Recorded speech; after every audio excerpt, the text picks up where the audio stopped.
지난 시간에 말씀드린 것처럼 콘텐츠의 특성은 그 주도권이 공급자에서 시청자, 이용자에게 넘어갔다는 그 개념을 중심에 두고 이게 미디어 산업, 또 콘텐츠 산업에 어떤 영향을 미치는지를 살펴보는 것이 앞으로 콘텐츠를 기획하고 제작하는데 많이 도움이 될 것입니다. 콘텐츠 주도권이 왜 이용자, 시청자한테 넘어갔는지 경제적인 측면에서 한번 살펴보겠습니다. 유통, 경제는 이제 유통이 핵심이죠. 특히 산업화 시대는 온라인 모바일이 나오기 전 전통 산업화 시대에는 유통이 30%에서 40%를 차지했습니다. 그런데 이제 2000년을 넘어오면서 유통이 디지털화 했다는 것은 유통이 이제 온라인 모바일로 오프라인에서 옮겨가기 시작했다는 거죠. 그러면서 경제 이론이 바뀌기 시작했습니다. 지금 존재하는 회사를 만들고 그래서 사업을 운영하고 그래서 대기업이 태어났죠. 그러니까 대기업이 생기고 이런 회사가 조직되고 운영되는 원인의 핵심은 도널드 코스라는 학자가 얘기한 거래 비용이라는 게 있습니다. 영어로 트랜잭션 코스트라고 그랬는데요. 거래 비용은 뭐냐면은 모든 계약 관계나 그 수행 과정에서 발생하는 비용입니다. 그거는 뭐 인력부터 물품, 유통까지 모든 게 다 해당되거든요. 예를 들면 이제 물품을 만들려면은 일단 인력이 있어야 되죠. 그러니까 인력을 그때그때 일일이 시장에서 적당한 인력을 찾아서 계약을 하고 다시 끝나면 그거를 계약을 끊고 또 다시 상품 만들 때 계약을 하고 이런 그런 계약 관계에 들어가는 비용이 너무 많이 든다는 거죠. 이거를 거래 비용이라고 합니다. 예를 들면 물건을 만들려면은 원자재를 사야 되잖아요. 그럼 새로운 물건을 만들 때마다 원자재를 어디서 구하지? 그래서 그 사람을 찾아서 다시 계약을 하고 물품을 수급하고 또 물건을 만들려고 다시 찾고 이런 모든 과정을 거래 과정이라고 합니다. 그래서 이런 거래 비용의 존재가 산업화 시대는 무지 컸습니다. 그래서 이렇게 그때그때 시장에서 계약하는 것보다는 차라리 적합한 인력이나 원자재를 미리 확보를 해서 조직 내에 수용을 하는 것이 오히려 효율적이다. 그래서 그런 거래 비용 개념이 이제 조직을 만들고 회사가 태어나고 이렇게 유지가 되었죠. 그래서 대부분의 대기업을 만들수록 더 유리했고요. 그래야 거래 비용이 적어졌고 그런데 이제 여기 보시면은 이 표에서 보시는 것처럼 온라인 모바일 혁명은 제가 오토바이 부대 혁명이라고 부르는데요.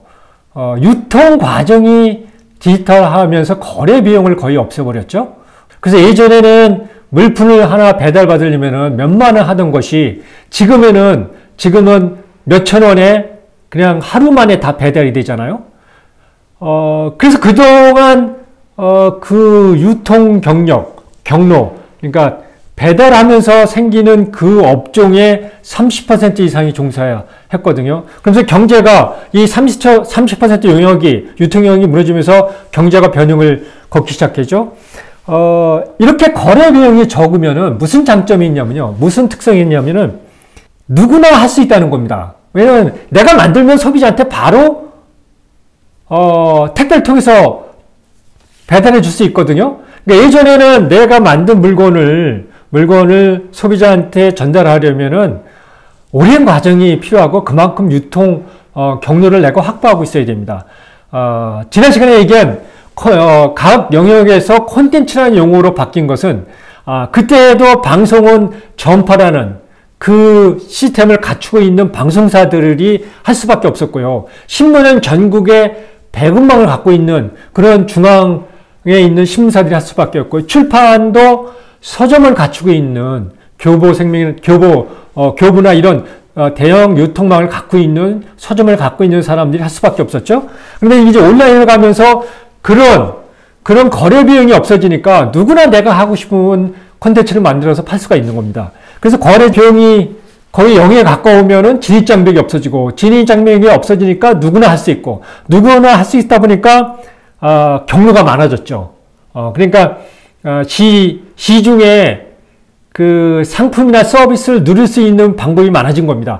그래서 이용자, 소비자한테 권력이 넘어간 겁니다. 예전에는 방송사에서 주는 것밖에, 텔레비전에서 편성표, 새벽부터 밤늦게까지 편성한 그 편성표대로 내가 누릴 수밖에 없지만, 지금은 그런 유통 경로가 다변화되니까 내가 굳이 KBS나 MBC, SBS를 안 보더라도 어디든지 온라인이나 모바일에서 서비스를 찾아서 누릴 수가 있는 거죠. 그래서 주도권이 소비자한테 넘어간 겁니다. 이렇게 온라인에서 경로가 다양화된 것을 경제적 용어로 롱테일이라고 합니다. 꼬리가 길다. 그러니까 예전에는 1000개 이상 안 팔리면은 사업을 할 수가 없었습니다. 왜냐면 그 유통 경로를 유지하는, 그 구조를 유지하는 비용이, 거래 비용이 너무 비쌌기 때문입니다. 근데 거래 비용이 거의 0에 가까워졌잖아요. 온라인 모바일 하면서 거래 비용이 0에 가까우니까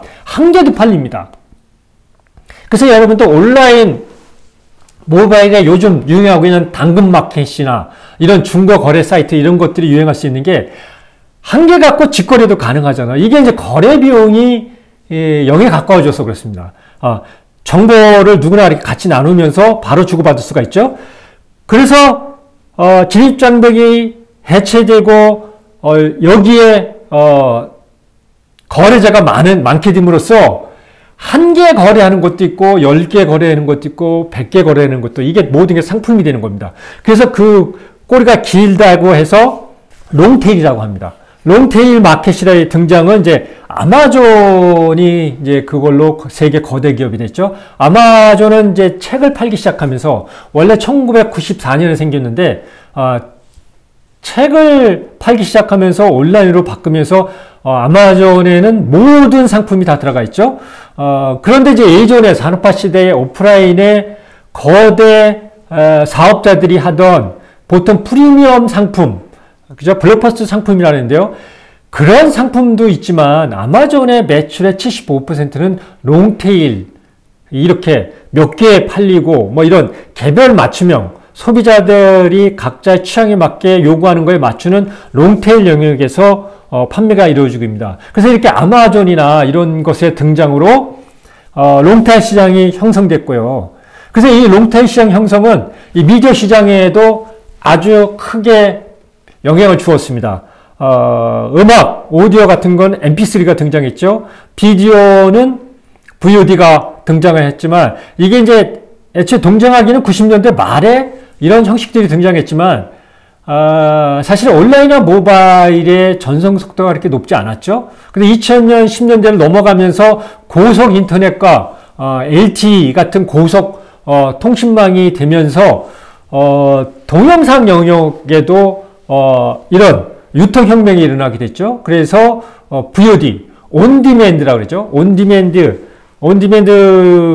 뭐냐면 VOD 온디맨드입니다. 소비자가 요구한 대로 제공한다는 겁니다. 그래서 이런 세상이 터지고 그러면서 이렇게 미디어 영역과 콘텐츠 영역에서도 롱테일 마켓이 생기기 시작했습니다.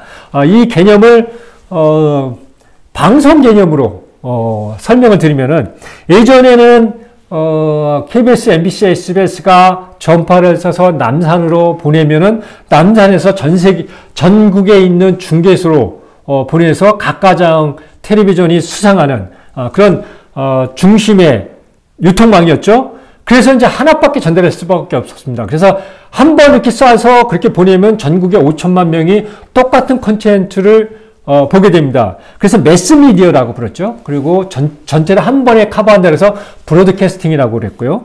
그런데 이게 이제 유통 경로, 거래 비용이 0에 가까워지고 진입장벽이 없어지면서 진입자가 많아지고, 그래서 플레이어가 많아지고요. 그래서 케이블만 해도 수백 개의 채널이 있고, 온라인으로 넘어가면은요, 유튜브에 가면은 여러분이 찾는 모든 콘텐츠가 다 있죠. 이렇게 분리됨으로써 또 이용자가 내가 선택할 수 있는 도구가 많아짐으로써 엔스크린이라는 용어가 한 20년 전부터 등장하기 시작했죠. 온라인 모바일이 등장하면서 컨텐츠라는 개념이 등장하면서 그렇게 유통하는 경로를 N스크린이라고 부르게 됐습니다. N스크린이라고 부르는 것은 채널이 N개로 늘어난다. 그러니까 얼마큼 늘어날지는 모르는 겁니다.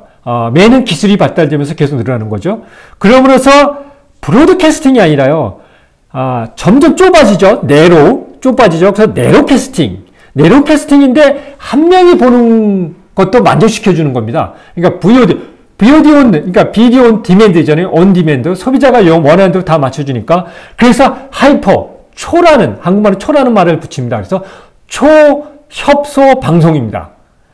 그죠? 그래서 하이퍼 내로 캐스팅 용어가 붙었습니다. 그래서 지금 미디어 영역은 이렇게 콘텐츠 영역으로 넘어오면서 이용자가 극도로 파편화되고 N스크린이 생기면서 내가 이용하는 기구도 달라지고요. 어떤 사람은 TV로 보고, 어떤 사람은 휴대폰으로 보고, 어떤 사람은 태블릿 보고, 어떤 사람은 컴퓨터로 보고, 그죠? 그 안에 들어가는 애플리케이션도 무지 다양하죠. 넷플릭스 보든 유튜브로 보든 아니면 웹하드에서 무료로 몰래 불법으로 보든 방법이 무지 많습니다. 플레이어도 많고요.